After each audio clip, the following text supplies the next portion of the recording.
नमस्कार दोस्तों, बायजूस आईएएस हिंदी में आप सभी का स्वागत है। आज हम आपके सामने 3 नवंबर 2021 के दैनिक क्विज प्रस्तुत कर रहे हैं, जिसमें द हिंदू और इंडियन एक्सप्रेस अखबारों तथा पीआईबी और भारत सरकार के अलग अलग मंत्रालय से संबंधित प्रमुख घोषणाओं के आधार पर प्रारंभिक परीक्षा के प्रश्न आपको दिए जाते हैं। आज के दैनिक क्विज के अपने पहले प्रश्न को हम देखते हैं।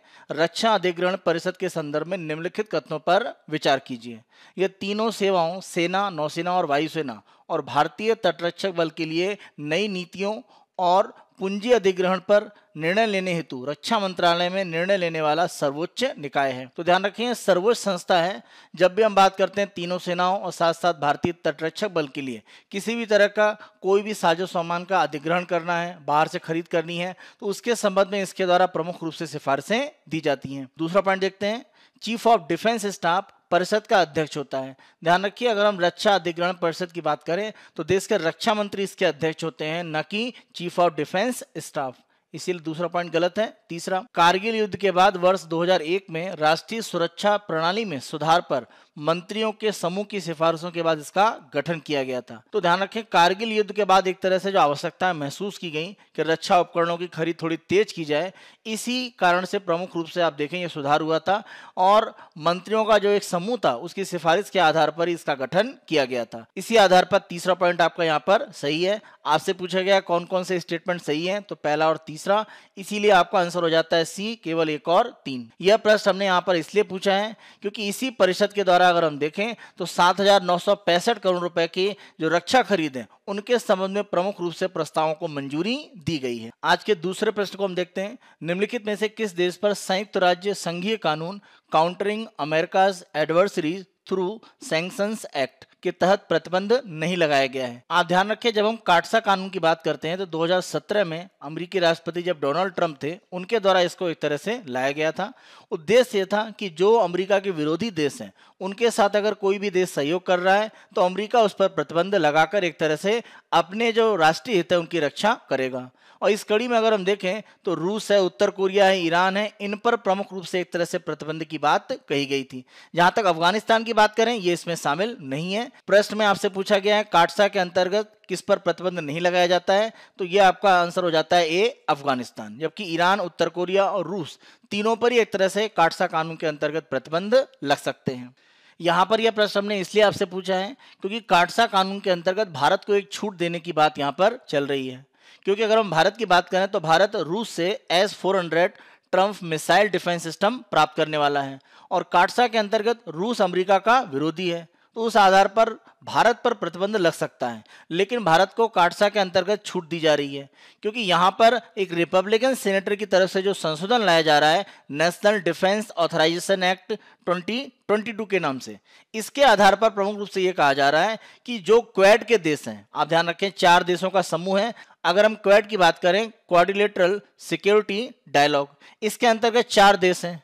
यूएसए के साथ साथ भारत, इसी के साथ साथ जापान और ऑस्ट्रेलिया यहाँ पर शामिल हैं। तो इस संशोधन के माध्यम से ये कहा जा रहा है कि क्वेड के जो 4 देश हैं उन पर इस तरह के प्रतिबंध नहीं लगेंगे और ऐसी स्थिति में भारत पर भी काटसा के अंतर्गत जो प्रतिबंध लग सकते हैं उससे भारत को छूट मिल जाएगी।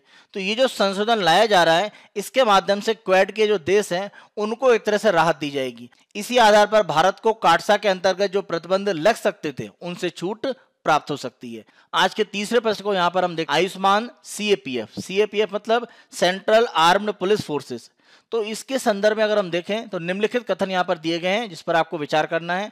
आयुष्मान सीएपीएफ योजना के संदर्भ में पहला कथन आप देखिए, आयुष्मान भारत पीएमजे आईटी प्लेटफॉर्म के माध्यम से सभी 7 बलों Assam rifles, BSF, CISF, CRPF, ITBP, NSG और एसएसबी के सेवारत और सेवानिवृत्त सीएपीएफ कर्मियों और उनके आश्रितों को स्वास्थ्य सेवाएं प्रदान करेगा। ध्यान रखें, जो सेवारत है उनको तो दिया जाएगा, उसी के साथ साथ उनके जो आश्रित हैं, डिपेंडेंट हैं, यानी मान लीजिए पत्नी की बात करें, बच्चों की बात करें, माँ बाप की बात करें, तो उनको यहाँ पर इस योजना के अंतर्गत लाभ दिया जाएगा। लेकिन जो सेवानिवृत्त है उनको लाभ नहीं दिया जाएगा। इसी आधार पर पहला पॉइंट यहाँ पर आपका गलत हो जाता है। दूसरा, सीएपीएफ कर्मियों के लिए सहायता और शिकायत निवारण हेतु एक समर्पित कॉल सेंटर भी स्थापित किया गया है।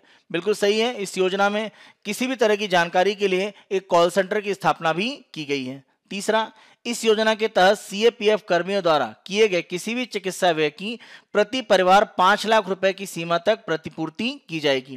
देखिए, प्रति परिवार 5 लाख की जो चिकित्सा व्यय है उसकी प्रतिपूर्ति इस योजना के अंतर्गत सरकार करेगी। कथन में आप देखें किसी भी चिकित्सा व्यय की बात की गई है, लेकिन अगर हम आयुष्मान सीएपीएफ योजना की बात करें तो यहाँ पर द्वितीयक और तृतीयक प्रकार की जो चिकित्सा सुविधाएं होती हैं उन्हें लेने पर एक तरह से यहाँ पर सरकार जो भी आप खर्च करते हैं उसकी प्रतिपूर्ति की जाती है। यानी प्राथमिक चिकित्सा पर जो व्यय है वो इसमें शामिल नहीं है। सामान्य रूप से आप कोई अपनी स्वास्थ्य जांच कराते हैं तो वो इसके दायरे में नहीं है, लेकिन आप किसी भी तरह की सर्जरी या कोई आप अस्पताल में भर्ती होते हैं, किसी तरह का एक बड़ा ऑपरेशन आपके ऊपर होता है, वो सारी प्रक्रिया यहाँ पर एक तरह से शामिल हैं। तो किसी भी प्रकार का चिकित्सा व्यय अगर हम कहें तो वो शामिल नहीं है। कौन सा? द्वितीयक और तृतीयक स्तर की जो चिकित्सा सुविधाएं होती हैं वो अगर आप एक तरह से उपयोग करते हैं तो उसका जो प्रतिपूर्ति है वो सरकार के द्वारा यहां पर की जाएगी। इसीलिए तीसरा कथन भी गलत हो जाता है। पहला और तीसरा गलत है। आपसे पूछा गया कथन गलत कौन से हैं, तो पहला और तीसरा, इसीलिए आंसर हो जाता है सी, केवल 1 और 3, ये दोनों गलत हैं। यहां पर यह प्रश्न हमने आपसे इसलिए पूछा है क्योंकि भारत सरकार के द्वारा सीएपीएफ के जो कर्मी हैं उनके लिए आयुष्मान सीएपीएफ योजना का प्रारंभ किया गया है। इस योजना के माध्यम से सीएपीएफ के जो कर्मचारी हैं उनको विभिन्न प्रकार की जो स्वास्थ्य सुविधाएं हैं वो आसानी से उपलब्ध कराने का प्रयास सरकार के द्वारा किया जा रहा है। अगले प्रश्न को हम देखते हैं। केंद्रीय वित्त मंत्रालय द्वारा गैर निष्पादित परिसंपत्तियों पर हाल ही में जारी दिशा निर्देशों के संदर्भ में निम्नलिखित कथनों पर विचार करें। आप ध्यान रखें, जब हम गैर निष्पादनकारी परिसंपत्तियों की बात करते हैं, नॉन परफॉर्मिंग एसेट, तो सामान्यतः अगर हम किसी भी तरह से बैंक में मान लीजिए हमने कोई ऋण लिया है या किसी भी तरह से बैंक पर हमारी कोई देनदारी है, तो 90 दिन के बाद अगर उसका भुगतान नहीं होता है तो बैंक उसको एनपीए या गैर निष्पादनकारी परिसंपत्ति मान लेता है। इसी गैर निष्पादनकारी परिसंपत्ति के संबंध में कुछ नए दिशा निर्देश केंद्रीय वित्त मंत्रालय ने जारी किए हैं, जिसमें अगर किसी बैंक में कोई भी एनपीए बनता है तो कार्रवाई किस तरह से होगी, जो कर्मचारी हैं उन पर जिम्मेदारी कैसे आएगी, उसके संदर्भ में प्रमुख रूप से कुछ दिशा निर्देश जारी किए गए हैं। उसी संदर्भ में हमने यहाँ पर आपसे प्रश्न पूछा है। पहला अगर हम बिंदु देखें, 20 लाख रुपए तक बकाया एनपीए खाते के मामले में कर्मचारियों की जवाबदेही की जांच करने की आवश्यकता नहीं है। ये जो यहाँ पर 20 लाख लिखा हुआ है, ध्यान रखें ये वैल्यू कितनी है, 10 लाख। तो 10 लाख तक का अगर एनपीए है तो कर्मचारियों पर एक तरह से जवाबदेही इसकी जांच के लिए नहीं निर्धारित की जाएगी। तो यहाँ पहला कथन आपका गलत है। दूसरा, किसी भी खाते को एनपीए घोषित किए जाने की तारीख से 3 महीने के भीतर जवाबदेही की कार्यवाही जब भी जरूरत हो पूरी की जानी चाहिए। आप ध्यान रखें 3 महीने नहीं, ये 6 माह की एक तरह से तिथि होती है, तो 6 माह के अंदर अंदर इसको पूरा करने की जरूरत रहती है। तो दूसरा कथन भी गलत है। तीसरा, यदि एनपीए बाहरी कारकों जैसे कि सरकारी नीतियों में बदलाव या प्राकृतिक आपदाओं के कारण होता है तो कर्मचारियों की जवाबदेही जांच नहीं की जानी चाहिए। तो एनपीए के संदर्भ में कर्मचारियों की जांच फिर नहीं की जाएगी। तो तीसरा कथन बिल्कुल सही है, पहला दूसरा गलत है।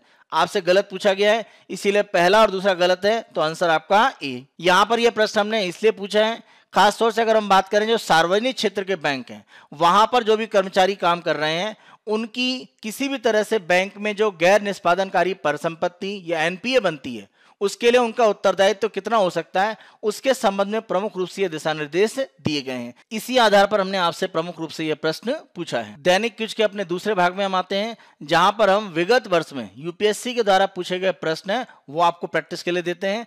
आज का अगर हम प्रश्न देखें तो 2019 में यूपीएससी की परीक्षा में पूछा गया है। निम्नलिखित कथनों पर विचार कीजिए। न्यायाधीश जांच अधिनियम 1968 के अनुसार भारत के उच्चतम न्यायालय के किसी न्यायाधीश पर महाभियोग चलाने के प्रस्ताव को लोकसभा के अध्यक्ष द्वारा अस्वीकार नहीं किया जा सकता है। ध्यान रखें, जब भी सुप्रीम कोर्ट के न्यायाधीश के संबंध में किसी भी तरह के महाभियोग का प्रस्ताव आता है, वो चाहे लोकसभा की बात करें राज्यसभा की बात करें, तो लोकसभा के स्पीकर या राज्यसभा के जो सभापति हैं उनकी एक तरह से मंजूरी आवश्यकता होती है। अगर वो मंजूरी नहीं मिलती है तो प्रस्ताव आगे नहीं जाएगा। यहाँ कथन में जो कहा जा रहा है कि लोकसभा के अध्यक्ष द्वारा अस्वीकार नहीं किया जा सकता है, ये गलत है। उनके द्वारा महाभियोग के संबंध में जो प्रस्ताव है उसको अस्वीकार किया जा सकता है। दूसरा, भारत का संविधान यह परिभाषित करता है और ब्यौरा देता है कि क्या क्या भारत के उच्चतम न्यायालय के न्यायाधीश की अक्षमता और सिद्ध कदाचार को गठित करते हैं। ध्यान रखें, अगर हम उच्चतम न्यायालय के न्यायाधीश की बात करें और उन पर महाभियोग जो चलता है उसके लिए प्रमुख रूप से माना गया है कि इनकैपेसिटी यानी अक्षमता और सिद्ध कदाचार प्रूव्ड मिसबिहेवियर, इसके आधार पर प्रमुख रूप से महाभियोग की जो स्थिति है वो बनती है। लेकिन इसके संबंध में हमारे संविधान में बहुत विस्तृत रूप में चर्चा नहीं है कि अक्षमता और सिद्ध कदाचार, प्रूव्ड मिसबिहेवियर क्या है। तो ये जो कहा गया है कि संविधान में पूर्णतः परिभाषित है, ऐसा नहीं है, इसीलिए दूसरा कथन भी गलत है।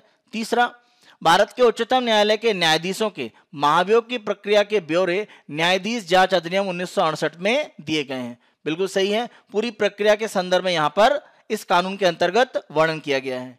चौथा, यदि किसी न्यायाधीश के महाभियोग के प्रस्ताव को मतदान हेतु लिया जाता है तो विधि द्वारा अपेक्षित है कि यह प्रस्ताव संसद के प्रत्येक सदन द्वारा समर्थित हो और उस सदन के कुल सदस्य संख्या के बहुमत द्वारा तथा संसद के उस सदन के कुल उपस्थित और मत देने वाले सदस्यों के कम से कम 2/3 द्वारा समर्थित हो। यह कथन चौथा भी सही है। तो यहाँ पर आप ध्यान रखें कि दोनों ही सदन लोकसभा राज्यसभा के द्वारा समर्थित हो, उस सदन की जो सदस्य संख्या है उसका बहुमत उसके द्वारा एक तरह से इसकी मंजूर होनी चाहिए, और साथ साथ जो सदस्य एक तरह से उपस्थित है और मतदान कर रहे हैं उनमें कम से कम 2/3 के द्वारा इसका समर्थन होना चाहिए, तभी महाभियोग का जो प्रस्ताव है वो एक तरह से पारित माना जाता है। इसी आधार पर चौथा कथन भी सही है, तीसरा और चौथा सही है, पहला और दूसरा गलत है। आपसे यहाँ पर पूछा गया है कौन सा कथन सही है, इसीलिए आंसर आपका सी, केवल 3 और 4। दैनिक क्विज के अपने तीसरे भाग में हम आते हैं और आज के तथ्य की हम चर्चा करेंगे। और यहाँ पर आज हम चर्चा कर रहे हैं सार्वजनिक मामलों का सूचकांक, पब्लिक अफेयर्स इंडेक्स। सार्वजनिक मामलों के सूचकांक की अगर हम बात करें तो इसे प्रमुख रूप से प्रस्तुत किया गया एक संस्था है पब्लिक अफेयर्स सेंटर, PAC, और यह बेंगलुरु स्थित संस्था है, नॉन प्रॉफिट गैर लाभकारी संस्था है। इसके द्वारा जो अध्ययन किया जाता है तो उद्देश्य यह रहता है कि अलग अलग जो सरकारें हैं, चाहे राज्य सरकार की बात करें या हम केंद्र शासित प्रदेशों की बात करें, वहां पर सरकारों का प्रदर्शन कितना अच्छा है। और इसके लिए 3 प्रमुख आधार लिए जाते हैं, समानता, विकास और संवहनीयता। यानी यहां पर देखी जाती है इक्विटी, ग्रोथ और साथ साथ सस्टेनेबिलिटी। इन 3 आधार पर यह देखा जाता है कि किसी भी राज्य में जो प्रमुख रूप से जो सार्वजनिक एक तरह से नीतियां हैं उनका किस तरह से पालन किया जा रहा है। अपनी इस रिपोर्ट में केंद्र सरकार की तरफ से प्रायोजित 5 जो प्रमुख योजनाएं हैं, जिसमें मनरेगा शामिल है और राष्ट्रीय स्वास्थ्य मिशन शामिल है, उन पर भी प्रमुख रूप से अध्ययन किए जाते हैं कि राज्यों में कितनी सफलतापूर्वक इनको लागू किया जा रहा है। अगर हम सार्वजनिक मामलों के सूचकांक की बात करें तो इसकी गणना करने के लिए अलग अलग प्रकार के 43 जो सूचक होते हैं उनकी एक तरह से अध्ययन किया जाता है और उनके आधार पर यह सूचकांक की गणना की जाती है। प्रमुख रूप से अगर हम देखें तो सूचकांक ओवरऑल यानी अंतिम रूप में निकाला गया है और इसके लिए 3 जो आधार हैं, समानता यानी इक्विटी, इसी के साथ साथ दूसरा लिया जाता है ग्रोथ यानी आपका विकास, और सस्टेनेबिलिटी यानी संवहनीयता। तो इन तीनों के आधार पर प्रमुख रूप से अंतिम रूप में ओवरऑल जो अलग अलग राज्य और केंद्र शासित प्रदेश हैं उनको रैंकिंग दी जाती है। तो हम ओवरऑल पहले देखते हैं और तीनों में अलग अलग जो भाग है उसमें भी देखेंगे कि अलग अलग राज्य और केंद्र शासित प्रदेश की स्थिति क्या है। अगर हम ओवरऑल देखें तो यहाँ पर पहली 3 जो पोजीशन है वो केरल, तमिलनाडु और तेलंगाना की है। अगर हम राज्यों में देखें, अंतिम 3 स्थिति में अगर हम देखें तो उत्तर प्रदेश, बिहार और उड़ीसा है। छोटे राज्यों में आप देखें सर्वोच्च स्थान है सिक्किम का और सबसे निचले पायदान पर है मणिपुर। केंद्र शासित प्रदेशों में पहले नंबर पर पुडुचेरी है और अंतिम स्थान है अंडमान निकोबार द्वीप समूह का। इक्विटी या समानता को इस आधार पर मापा गया है कि किसी भी योजना में जन भागीदारी कितनी है, लोग किसी योजना के संबंध में किसी भी तरह की शिकायत या कोई समस्या है तो कितनी वो सरकारों तक पहुंचा पाते हैं आसानी से। इस आधार को प्रमुख रूप से लिया गया है। इसमें अगर हम बड़े राज्यों में देखें तो गुजरात नंबर 1 पर है, छोटे राज्यों में सिक्किम, और अगर हम अंतिम स्थिति देखें तो बड़े राज्यों में उत्तर प्रदेश और छोटे राज्यों में यहाँ पर अरुणाचल प्रदेश। दूसरा अगर प्रमुख आधार देखें ग्रोथ या विकास, यहाँ पर यह देखा गया है कि किसी भी राज्य और केंद्र शासित प्रदेश की अगर हम बात करें तो जो आधारभूत ढांचा है, इंफ्रास्ट्रक्चर, वो कितना मजबूत है और उसके आधार पर किसी भी राज्य में चाहे स्वास्थ्य सुविधाओं की बात करें, शिक्षा की बात करें या रोजगार की बात करें, कितना सही रूप में उसका उपयोग किया जा रहा है और उनको बढ़ावा दिया जा रहा है। इस रूप में अगर हम देखें तो बड़े राज्यों में तेलंगाना पहले नंबर पर है, फिर केरल, फिर झारखंड, और छोटे राज्यों में पहले स्थान पर गोवा, फिर दिल्ली और फिर हिमाचल प्रदेश। जहां तक हम बड़े राज्यों में निचले पायदान की बात करें तो बिहार, उत्तर प्रदेश और मध्य प्रदेश निचले रैंक पर हैं। इसी तरह से छोटे राज्यों में नीचे के जो 3 पायदान हैं वो मेघालय, नागालैंड और मणिपुर के हैं। तीसरा अगर हम कारण देखें सस्टेनेबिलिटी यानी संवहनीयता, यहाँ पर यह देखा जाता है कि कोई भी संसाधन राज्य या केंद्र शासित प्रदेश में है उसका कितना बेहतर तरीके से उपयोग किया जा रहा है, जिसके कारण अगर हम पर्यावरण की बात करें, अर्थव्यवस्था की बात करें या मानव पर एक तरह से देखें तो राज्यों पर क्या प्रभाव पड़ रहा है। तो ये जो भी संसाधन है उनको सतत रूप में उपयोग करने से प्रमुख रूप से संबंधित है। इसमें अगर हम बड़े राज्यों में देखें तो केरल पहले स्थान पर है, फिर तमिलनाडु और छत्तीसगढ़।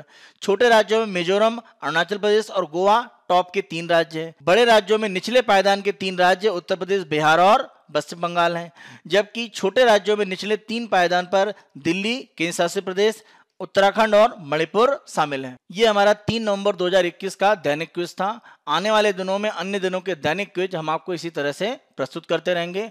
बायजूस आईएएस हिंदी को आप बहुत पसंद कर रहे हैं। अधिक से अधिक संख्या में लाइक, शेयर और सब्सक्राइब अवश्य करें। धन्यवाद।